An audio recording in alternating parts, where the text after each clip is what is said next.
Hi, it's Loren Lockman coming to you from the Tanglewood Wellness Center in Costa Rica.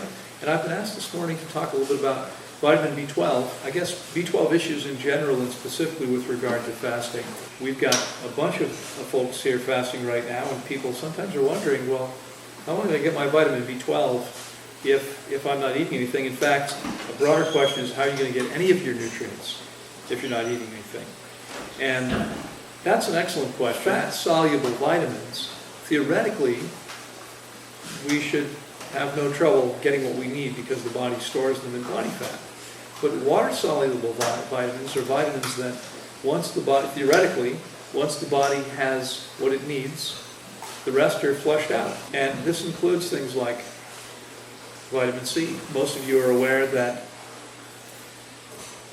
vitamin C deficiency creates a condition called scurvy. And it only takes about 60 days of consuming no vitamin C. Some of you may know that English sailors, they would spend months at sea, and when they would leave port, they would have fresh fruit and vegetables. But that stuff wouldn't last very long. So they'd be out on the water for a long time with grains and maybe beans and things that they would store for a long time, and which didn't contain any significant amount of vitamin C at all. And so they began to develop scurvy. The English finally realized that they could stock up on limes, which would last a pretty long time. And with only a little bit of lime juice added to their food or water, they were able to get all the vitamin C they needed. And hence they began to be called limeys, because they were using limes to... And it turns out that human beings must consume vitamin C. We can go a maximum of about 60 days without vitamin C before we begin to develop a serious case of scurvy. There are other animals that make vitamin C in their bodies. They're able to make it themselves. This is not really unusual given that we are made to consume mostly fruit and leaves, all of which contain lots of vitamin C. But if scurvy develops after only about 60 days, how is it possible that people fast longer than 60 days without getting scurvy? Because in all the recorded history of fasting, I've never seen a single case of someone developing scurvy fasting more than 60 days. And I fasted a few people that long. It's never happened. In fact, we've never seen any deficiency disease created. Okay? Not only have we not seen deficiency diseases created, but as I've mentioned before, we typically see deficiency conditions that people start with disappear while people are consuming only water.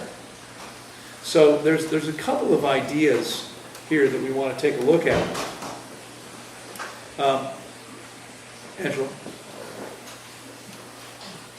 One of the things that this suggests is that the nutrients the body needs must somehow be in the body. Right? If iron, B12, magnesium, potassium, other deficiencies disappear with fasting, and they routinely do, it suggests that those nutrients must be in the body somewhere, somehow, and that the body was previously unable to access them, now it's able to, as a result of fasting. Because we see this over and over again.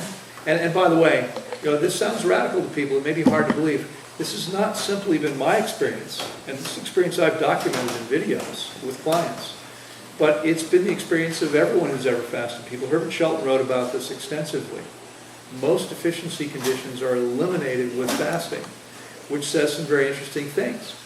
People Angela, you're probably the only one old enough here, besides myself, who as a woman, it's more likely that someone's talking about osteoporosis, a doctor, right? Traditionally, the advice has been to consume what? More? Calcium supplements. Calcium supplements, or before calcium supplements were available? Milk. Dairy products, right? Consume more dairy in order to get enough calcium, or just consume calcium supplements. Is this the problem? No. It's not. It's not the problem. And if this, this may be hard for some of you to believe, one simple fact. Westerners, on average, consume more than 5 times as much calcium as Africans and most Asians consume. And yet, in Africa and Asia, osteoporosis is almost unheard of. It's not unheard of, but it's much less of an issue than it is in the West. So it's not about consuming more calcium. It's not a calcium consumption issue. Taking in more isn't helping. And we've talked about this here as a group before. It's not that we need more stuff. We need to use what we've already got coming in. Okay? Osteoporosis, as it turns out, is primarily a calcium retention issue. But let's get to B12. So how is it that, first of all, most of us here, many of us here are vegans and vegetarians. How do you get enough B12 if you're consuming foods that don't contain any? How's that possible? Well, the first thing you want to understand is that nutrient needs are almost without exception. Again, vitamin C, there's a case where some animals make it, we don't, we have to consume it. But virtually every species needs the same nutrients. And B12 is no different. Every species needs it. How do the other species that don't eat animal products get theirs? Well, it turns out that B12 is literally everywhere because it's manufactured by bacteria, who are literally everywhere. Okay? Bacteria are everywhere. They not only cover your food, but they are in such abundance in your body that they dwarf your own cells population. Roughly 10 to 1 is the estimate. There's roughly 10 times more bacteria in your body than your own human cells. Well, if all those bacteria are making B12, there's plenty of B12 available. There should be tons of it. And there is. There are many, many more times the B12 that we need being manufactured inside the envelope of our own bodies every single day than we need. So how is it that some people aren't able to get what they need? Well, the answer is simply that it's not about, just like calcium, it's not about consuming more. It's not that we're not getting enough. I mean, most Westerners are getting 5 times more than Asians and Africans and still have problems. So we don't need to consume more B12. We don't need to bring more into the body. We need to effectively, efficiently use what's already there. Why is that not happening now? What's the problem? Well, there probably are multiple issues. One of them is simply poor assimilation overall. And I mean, to me, this seems rather obvious that this would occur given the toxicity and overall poor functioning of most human bodies. When we look at what's coming into the body, now again, B12 is something that's actually being manufactured in the body. When we look at what's coming in, we look at nutrient deficiencies in general, we've got 2 issues that I think probably cover the vast majority of situations. First of all, we've got nutrients that are largely destroyed in the cooking and processing of our food. So people take natural, whole natural foods, and then they cook them, process them, so by the time they're consuming them, most of the value is no longer present. This is certainly true with cooking food, but it's also true with processing of all different kinds. Now, when we think about processed foods, we tend to think about things we buy in packages. But what does process mean? Process is a verb. As a verb, what does it mean?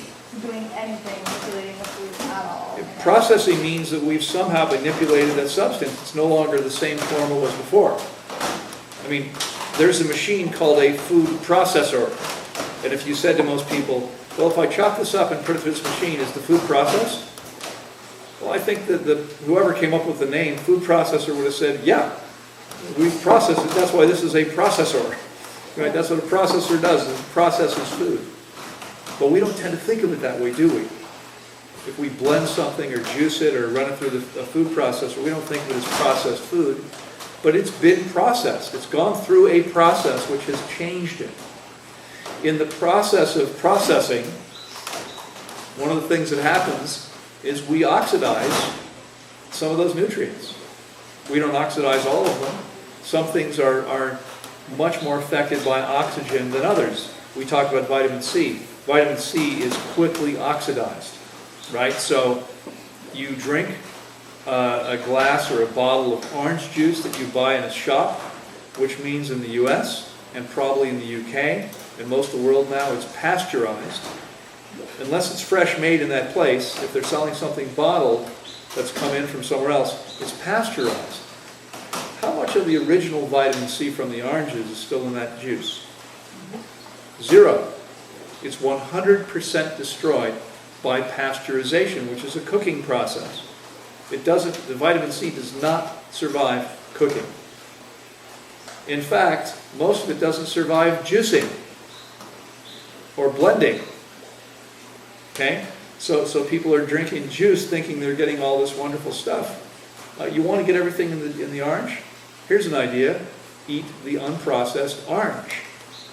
That ensures you actually get all of it. Okay? I mean, it's a related idea, a little bit off topic, but in fact, we're talking about nutrients and getting what we need. Estimates suggest that we've identified somewhere between 5 and 10% of the nutrients in our plant foods. So if we're processing something in any way, how do we know that those nutrients, the 90 or more percent that we haven't even identified, how do we know those things are surviving the processing? Well, I think the simple, obvious answer is there is no way to know. We can't measure what we haven't identified yet. Can we? I mean, am I wrong about this? I don't think so. So, again, listen, if you like a glass of juice or a smoothie or you like something chopped up every once in a while, do it. But understand, you have taken something from perfect to less than perfect, right?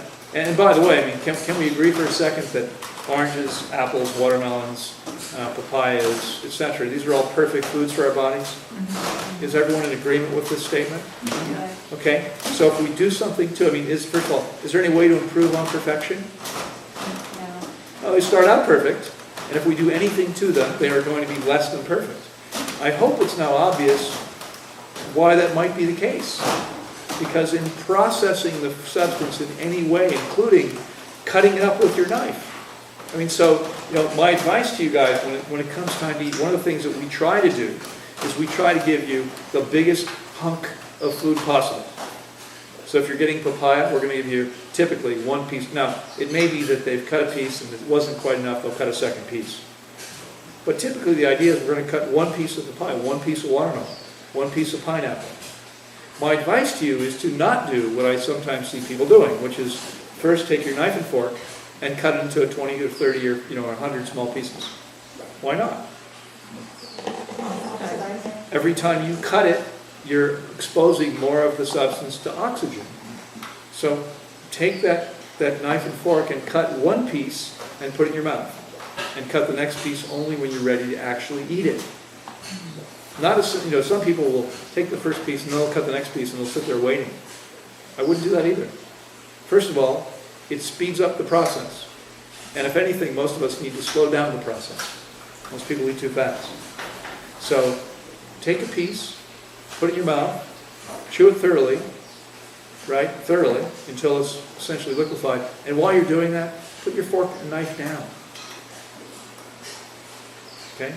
An extra step, have to pick them up again and cut your next piece of food only when you're actually ready for it. This will slow you down a little bit. Okay, you're going to have better digestion, assimilation, absorption and assimilation as a result of doing that. You're going to get more of your food into your cells if you're assuming you're starting with whole food. Okay? So processing food in any way is going to negatively impact what you're getting, but this is the first problem for most people. This is the way that some people can be eating mostly whole foods, or mostly things that came from whole foods, and still not get what they need. The second piece I've already suggested, most bodies probably don't work very well. So imagine that we're taking something where, let's put some numbers to it. The numbers I'm going to make up. These aren't true. Don't write these down like these are facts. Just as an example. let's say that we take some beautiful, perfect whole foods and we do something to them. We make a meal, right? We don't just take the stuff, we actually create a dish. Now, let's say we've destroyed 50% of the nutrition. I don't know if that's the right number. You can say 25%. It doesn't matter. Let's say it's 25% nutrition. Okay? So now we've only got 75% of what we started with on the plate. Now we put that in the body, which, if we look at most human bodies, I would guess they're only assimilating 50% of what they're eating, at most. Now they're getting 37.5%, a little more than a third of what was in the food. So they're looking at this thinking, well, in fact, people plug we talked about this, right? There are people who don't live in their bodies at all. They live completely in their heads. And one of the things these people do, some of you have done this, and we've talked about this, it can be interesting, but they take everything they're eating, they plug it into an online calculator just to make sure they're getting all the nutrition they need. Does that calculator ensure they're getting all the nutrition they need? Not at all. It tells you what was in the whole food before you processed it and then put in the body that doesn't work so well. It doesn't mean you're getting all that stuff into your cells. I guarantee you're not. Does this make sense? Okay? So let's come back to, this holds true for all nutrition, all nutrients. Let's go back to B12. Now, as vegans and vegetarians, most of us are, we are consuming far less B12 than people who eat dead carcasses. Okay? Animals, like us, like our bodies, animals' bodies are full of B12, full of bacteria, which means loads of B12.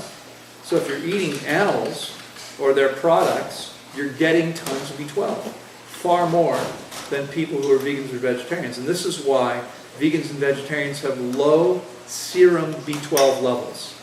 Now, first of all, let's look at the statement. Because does everyone not know this is a fact? Vegetarians and vegans have low serum B12 levels. This is a fact, right?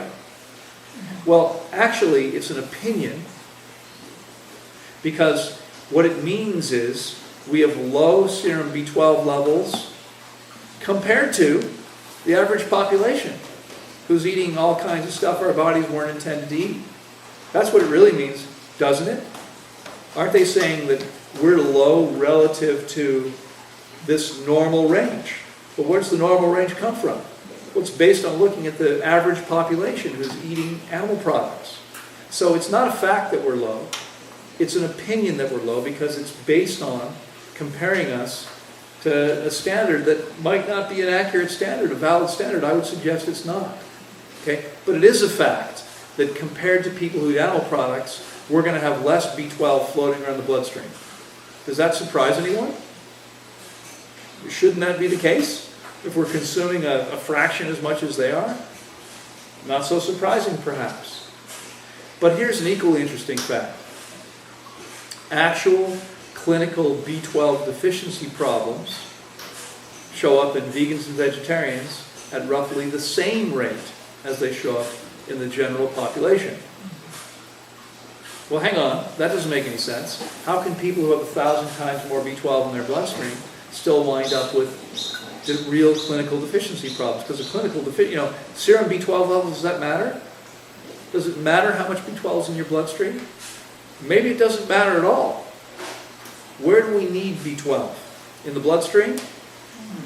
In the cells. Okay?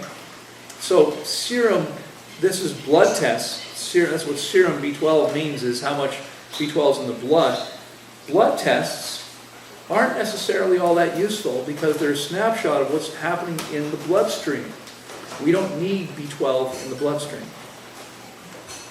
Maybe vegans and vegetarians have low serum B12 levels because the body is efficiently assimilating it and getting it into the cells, in most cases. Now, there are cases of deficiency, real cases of deficiency. And some people suggesting now that everyone's got a problem. Clinically, it doesn't show up that way. In other words, for instance, iron deficient anemia, which can occur as the problems that occur because we don't have enough B12. They don't occur at a much greater rate in vegans and vegetarians than they do in the general population. That's what a clinical issue means. The actual problem doesn't surface. Who cares whether we have less in the bloodstream if there's no greater issues? But I think the big question here, the real puzzle here is, how can people who have tons of it in their bloodstream still have the same levels, issues, clinical issues as vegans and vegetarians who are consuming none? Because? Malabsorption. Because of malabsorption, because of malassimilation, because somehow there's a breakdown between getting it into here and getting it into the cells. And that breakdown is occurring all over the place. And it could be because of poor digestion, which is going to create poor absorption and therefore poor assimilation, because we can only absorb what we've digested, and we can only assimilate what we've absorbed. So poor digestion means poor assimilation. But that may not be the only issue. There has to be proper protein digestion in order to get B12 into your system. And this is dependent on what's happening in your stomach. So I've mentioned before, I mentioned a couple days ago, that prior to Viagra, #1 selling drug in the West was antacids, right? Things like Rolaids and Tums and other prescription versions that people take because they routinely can't digest their food and so wind up with all kinds of stomach problems, indigestion. And these, they're called antacids because what are they designed to do? Eliminate or reduce stomach acid. As if the problem was there was too much stomach acid. Well, here's the real interesting twist, is that most people don't have too much stomach acid. They don't have enough stomach acid. Most people have way too little hydrochloric acid in their stomach. Why is that?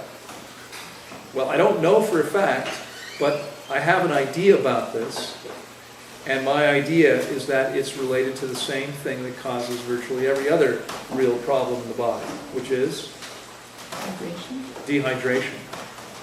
Why would dehydration affect our stomach acid levels?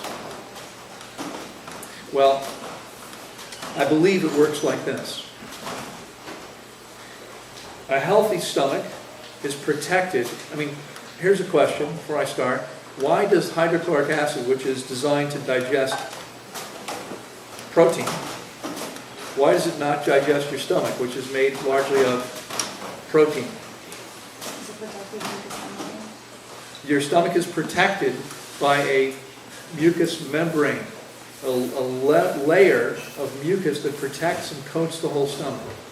This is how we can put hydrochloric acid with a pH of 1, which is designed to break down protein that our bodies manufacture in order to break down protein. That's how we can put it into a protein bag and not have our own stomachs digest it.